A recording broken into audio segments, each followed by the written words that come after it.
All right, joining me in studio today, we've got the 5 members of Karma Queen, and they are a indie band out of Buffalo. And I say that because, like, everybody likes to have, like, what kind of a band are you? And I know that there's been some discussion about what kind of a band are you. But, like, I feel like you are an indie band. What do you guys feel like? So I think we coined a term called hazy IPA, which stands for indie pop and alternative. So we've been running with that for a little bit. All right, what's the ABV on that? Yeah, no, that's to be determined.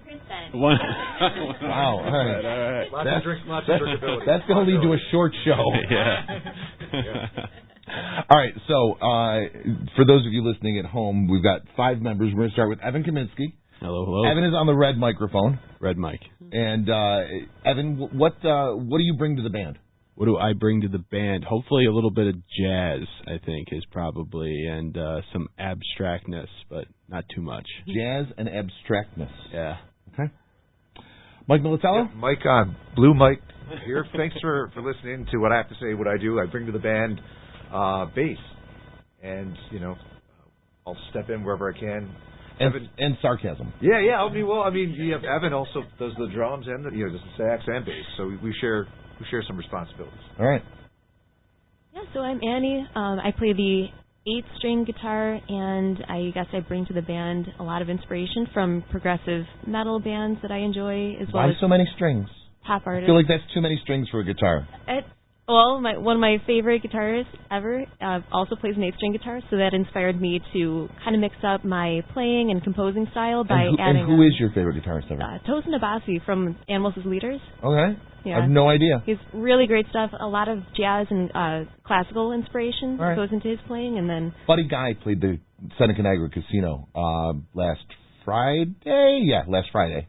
And Eric Clapton is called Buddy Guy the best guitar player ever. Now, Buddy Guy is 89 years old, and I did not get to go to the show, but I wished that I had because I feel like Buddy Guy at 89 is still better than most people in their prime. So, yeah. I don't think he plays. I don't think he plays an 8-string though. no.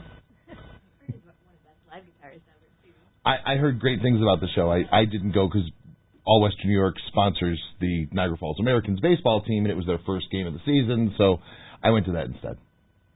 Mark, what do you do?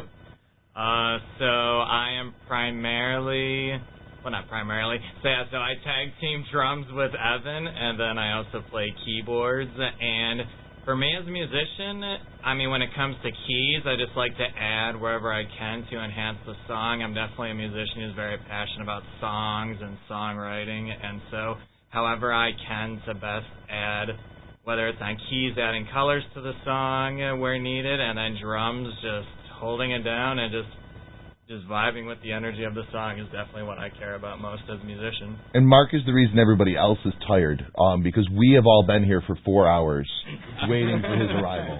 But he did get here, and so now we're doing the show. We are so glad that you're here. We had to make sure not to tell any really good stories before recording, because so we've just all heard the worst stories ever. So, Kaylee, I have a feeling you probably have a lot of bad stories. I've got some interesting stories. Weird things have happened to us before, but we'll be here all day if we talk about those. I play rhythm guitar, aka the not so good guitar, and I do vocals, and I bring a lot of attitude and some fun dance moves to the group. Fun dance moves. Yeah, I did a high kick on stage the other day. So I've seen you guys play a couple times. And I don't mean to be rude in any way, shape, or form. I don't recall the fun dance moves. That must have been before I got there. Really feeling it that day. It depends on the ABV of the IPA. Well, it depends on the general atmosphere of the room. Understood. For sure. Yeah.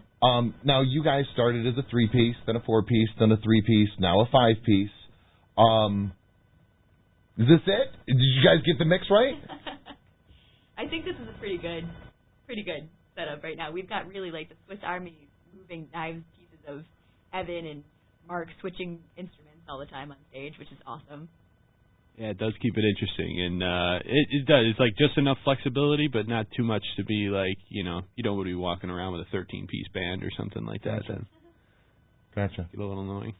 And so we got the two drummers, so we got like a Ringo Starr situation where like they asked John Lennon if Ringo was the best drummer in the band, and John said Ringo's not even the best drummer in the Beatles. I'll tell you, Mark's the best drummer. Yeah? Yeah, oh man. There's no contest. The Final Girl drum part, though, I mean, that's those ghost notes. So, again, like, even our producer, Ken, was just like, it's such a creative drum part, Evan. As a fan of horror movies, I love that you guys had Final Girl as a song, because I'm like, Final Girl? That's a horror movie reference. Final Destination, or well, no, just Final Girl is she's just the last girl survivor in it, because the last survivor is always, or the one survivor usually is a female, and that's kills the bad guy. Right. Yeah. There's a new Final Destination movie, which I am really looking forward to. I love the Final Destination franchise. It's so fun and unpredictable, and it's trying to cheat death. Yeah, exactly.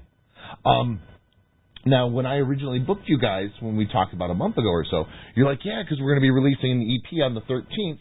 But I see you just dropped a song the other day. Is that like a pre-release of the EP? Yeah. Our second single. We released 2 singles from the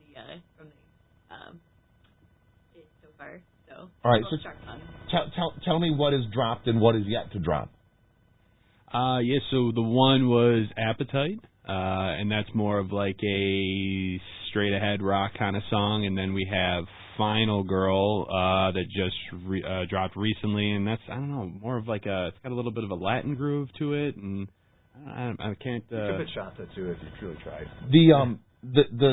The cover for Appetite kind of surprised me, because I don't feel as though it fits the band. The cover for Appetite looks more like the cover of a metal song with the skull, right? Yeah, and the dagger. And I'm like, wait, what happened? Is this a metal song? First of all, skulls are for everybody. Skulls were my main aesthetic for like 2 years for Empire.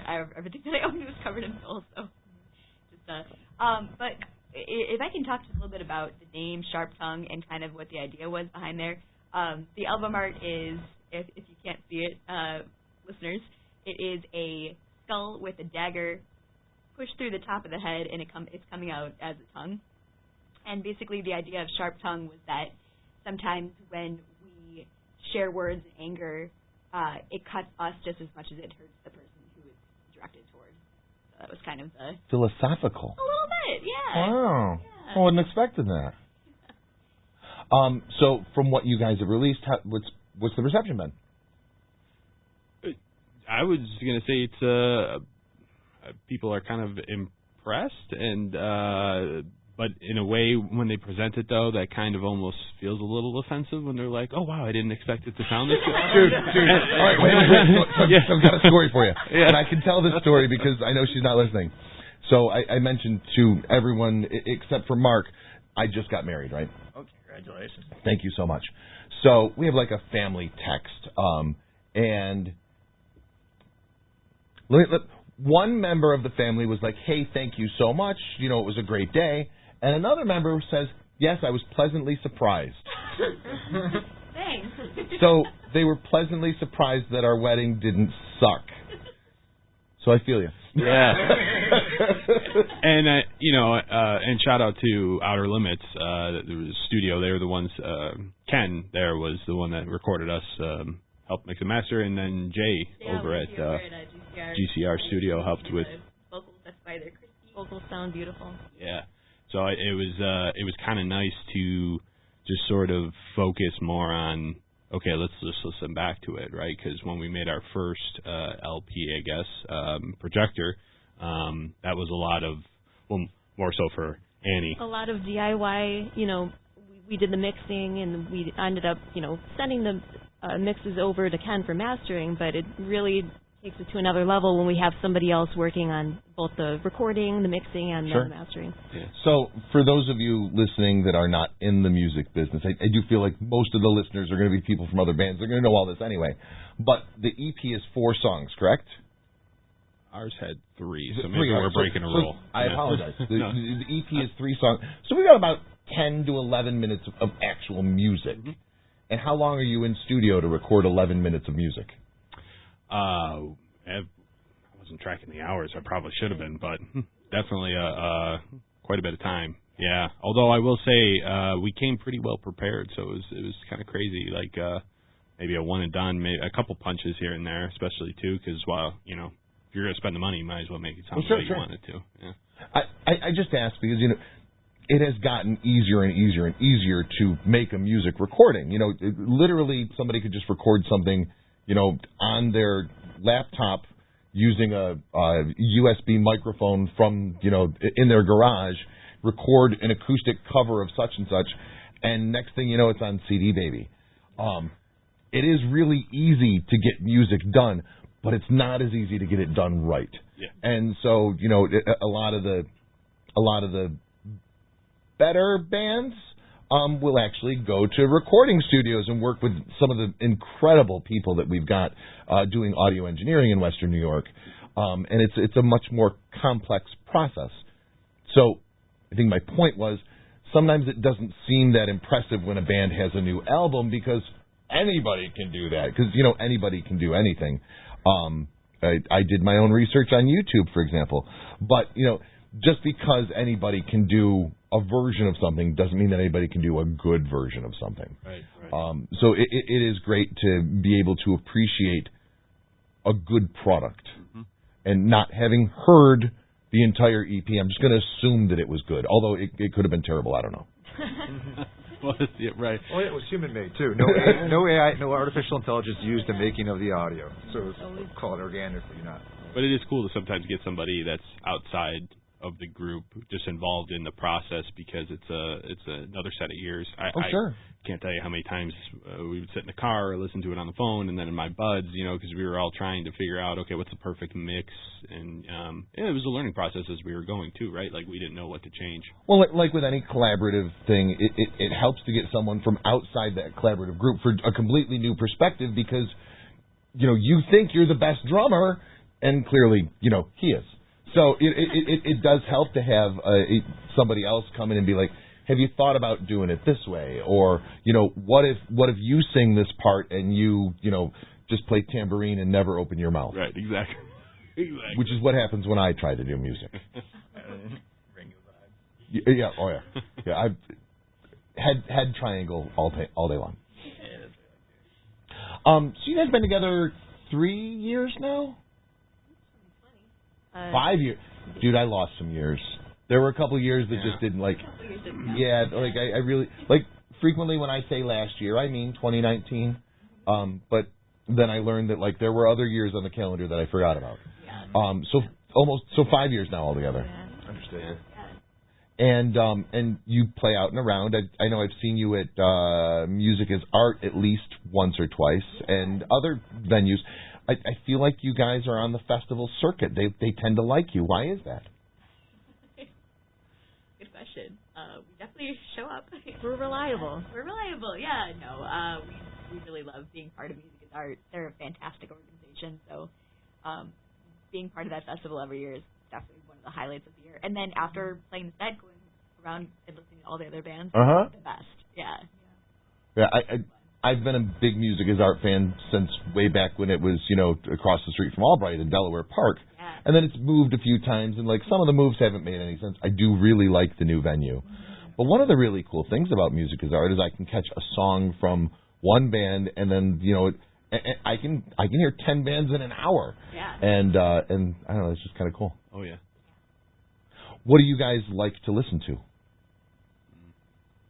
Depends on the day.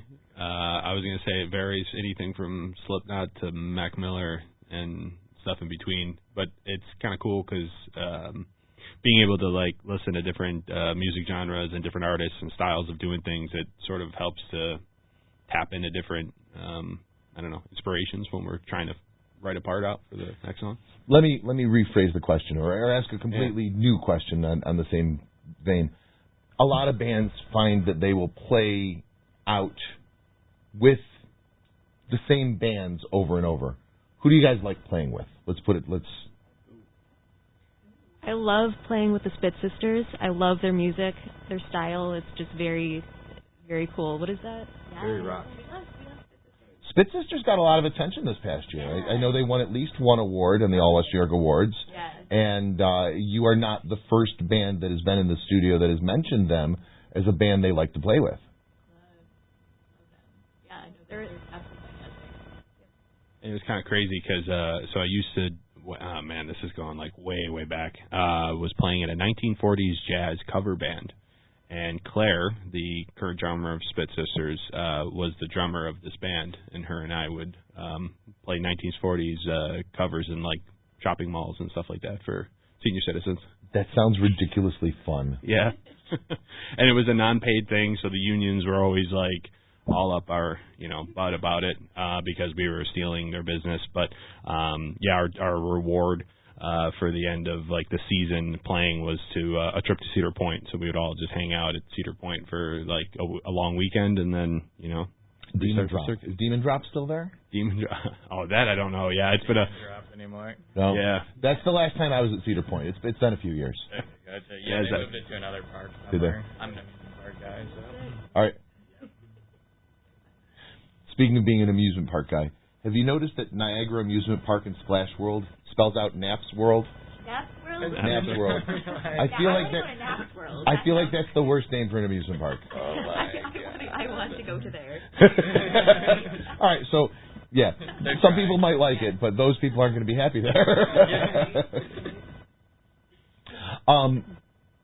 Any big gigs coming up this year at any festivals that you guys have signed on for that we should know about? So we're playing the Erie County Fair, which I'm very excited about.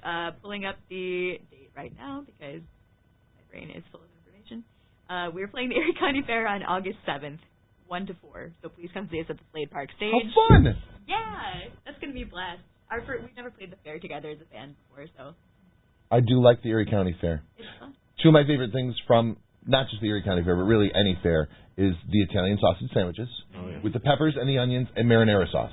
You put the spaghetti sauce or whatever on it. Oh, yeah. And then at the Erie County Fair, there's this guy there. He's there every year, and he's got a can of like salsa seasoning, and you just add it to like so you get a can of diced tomatoes, and then you just add the salsa seasoning and you stir it up, and it's just instant salsa. And believe it or not, it's amazing. And so a few years ago, I bought a can of it and like went through it in a year. So now every year, at the Erie County Fair, I have to buy a new can of salsa. You can also order it online and have it shipped to you, but it's not the same. So okay, so this is something that you buy and take out. See, after you followed it up with the sausage, I'm thinking you're just eating the salsa with your fingers or something over here. I could probably. I guess you could. Nothing. It's all finger foods. Yeah. But. Yeah. Now,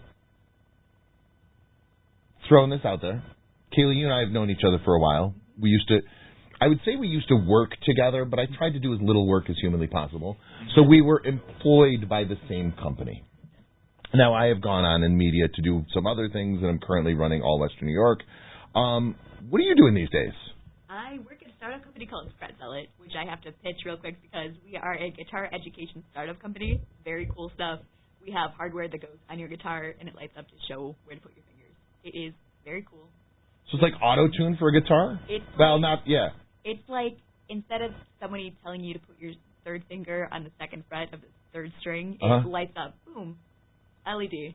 So it's like Guitar Hero. The Guitar Hero that helps you learn how to play guitar. It's all right. awesome. I could probably play Barracuda. That's about it. I highly recommend if you struggle with musical instruments. What was the name of it again? It's called Fret Zealot.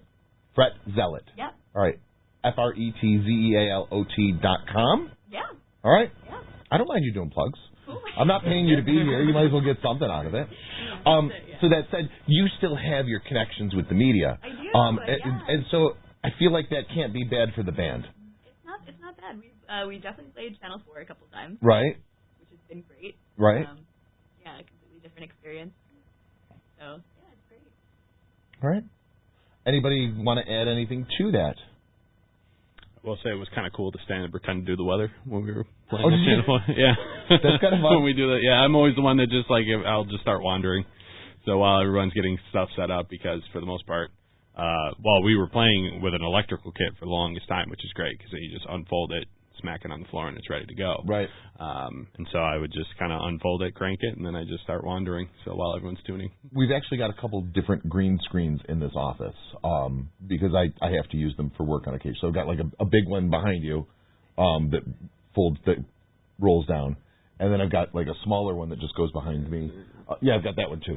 So I have 3 different ones. And the one that unfolds it folds up like a, I don't know. I have to like look at the YouTube directions every single time I try to fold. Like you fold it into a taco and then I don't understand how it works, but it ends up working. Got a real set of cheat right there. Yeah, seriously, and it's very frustrating. I don't enjoy doing video. I definitely have a face for radio, which makes everything work out. But I was going somewhere with that. Oh, I know where I was going. Weather. So anybody else follow this guy on Twitter, Instagram, TikTok, anything? He's a weather guy in Los Angeles who drops music lyrics into the weather. Yes. Do you know? I love this guy. Yes. He is so fun. And so that is one of my social media addictions is that particular feed. So, anybody have a recommendation? Yeah, specifically like Instagram or TikTok. I hate shorts, and yet at the same time I am completely addicted. I'll go to the bathroom and then I'm like, oh, let's see what's going on Instagram, and then like an hour later she's like, are you okay in there? And I'm like, oh, yep, sorry, I was just scrolling through Insta. So they're all looking at me like I'm crazy. No, I get it. There's like, okay, I can't remember his handle, but there's a guy on TikTok who does vintage recipes, and he's hilarious. He does it like with the Mediterranean voice. Yeah, I get it. He's so funny. I do like that. Well, and then the funny thing about it is like 9 times out of 10 they end up being delicious. Yeah, well, we might be thinking of a different guy then, because this guy is like doing hot dog, Jello molds, and just absolutely horrifying things from. So, but that's I feel like more often than not he ends up liking them despite not expecting to like them. But anyway, maybe, yeah. I like the woman who says everybody's so creative. Oh yes, she's my favorite. So good. I have so many favorites, but she's definitely one of them. Yeah. And then I watch a lot of like home improvement ones. Yes. That I don't have that skill. I'm never going to have that skill. Right. But why did I just spend an hour watching this guy wood turn a bowl? I don't have any of that equipment. I don't have any I don't but in my brain I'm like, wow, that's I don't know. You got me. That's in my FYB too. Watching people do other work that I should be doing that time. Yeah. So in the morning, I'm like, oh yeah, it's Saturday. I should probably get up and do that. I just found one recently. It's called Fuck It Friday, and it's this guy who's he does construction ones, but it's other people's work, but he makes it out like it's his own. And it's just really shoddy work. And he's like, oh, we did this in 10 minutes, got paid, got out. It's just hilarious. I don't know. There are good things about social media. However, I do fear that it's going to ruin the world. Yeah. Huh? Now, you guys are on all the socials. We are. Do you divvy that up, or is there one person in charge? We divvy it up a little bit. So I have taken responsibility of the TikTok, and I am trying my hardest to get back into making videos for us. The TikTok is the one that I have the most trouble with. I don't know. There's just something about my brain. My 50-year-old brain is like, no, this does not make sense. I feel the same way sometimes, though, too. I'm just like, I don't know. I know what I want it to happen, and it's not happening yet, so I gotta look up tutorials. Oh, yeah. That's the vibe. Yeah, so we divide and conquer the rest of it. Instagram, Facebook. So luckily Instagram cross-posts to Facebook most of the time, so usually it's 2 birds with 1 stone. So do you also cross-post on Meta then, or not Meta, Threads then as well? We really should more. Yeah. I don't think I got a thread yet. Yeah. I haven't found any traction from Threads, but I do automatic. I have it set so that it'll automatically post to. And then every once in a while I'll get a notification from Threads this person said such and such, and I'm like, I don't know that person, and I really don't care what they said. Yeah, it's chatting into the void at this point, but it's nice. I like to lurk in other people's conversations. Well, I have noticed that my Facebook feed is a person I know every 10 posts, and then the other 9 are either businesses or people I've never heard of. Some sort of sponsors. And then Facebook is like, you might know this person. I'm like, oh, yeah, I know them, but I want nothing to do with them. Right. That's why we're not connected yet. All right. Believe it or not, we're actually just about out of time. Yeah, seriously. Were there things that you... Well, we've got maybe... I could probably get another 5 minutes in if I cut part of Mark Polenkar's interview. So, what do you have to say that's more important than Mark Polenkar's? And don't say everything. This will be on tomorrow. So, yeah. So we're interviewing on June 9th, and this will air on June 10th to give people time to get excited about the June 13th drop. Yes, and we're also having a release party. I like parties. Yeah, you're totally invited. It's at Nietzsche's. You see how I did that? We're going to be playing with Orange, Jess, and Taka. And doors are at 8. Music starts at 9, and tickets are $10, 21 and up. And it's just going to be a blast. I may or may not have ordered temporary tattoos with our cover art on it. So you're kind of cheating, though, because I don't think I've ever had a bad time at Nietzsche's. Right. So you book a party at Nietzsche's, it's pretty much guaranteed. You're already guaranteed a good time, even if the music is not good, which it rarely is there. So. Unlike, for example, Good Bar, which is really hit or miss. Yeah, you're not wrong. But yeah, I've never had a bad time at Nietzsche's. I don't know who runs your Facebook Messenger. Who have I been talking to? Me. That's you? Yeah. So when we first started talking, you were talking about the album drop on June 13th. That was my mother's birthday. My mother would be 83 years old, so I appreciate you guys having a party for my mom's birthday. No problem. So, I don't think she has ever been. I don't think she ever went to Nietzsche's. I don't think that she would feel very comfortable there, but that's okay. And I appreciate you inviting me to this public party that everyone is invited to. No problem. Now the album, when it does, or the EP, when it does drop, it's going to be Spotify, YouTube Music. We go through DistroKid, so it's Deezer, all these sort of weird title. But primarily I always just tell people Apple Music, Spotify, Amazon Music. All right. Very, very, very cool. And the name of the EP again? It's Sharp Tongue. It's Sharp Tongue. And you are? I'm Kaylee. I meant you as a collective. No. Guys, it's been a long day. I need that nap world. So they are Karma Queen, and you can find them you can find them on any social media, or if you go to karmaqueen.band, you can find links to all of the stuff that they do there. Guys, I really appreciate you coming out. Thank you for having us. I really appreciate it. Thank you so much, and good luck with the new EP. Thank you. Yeah.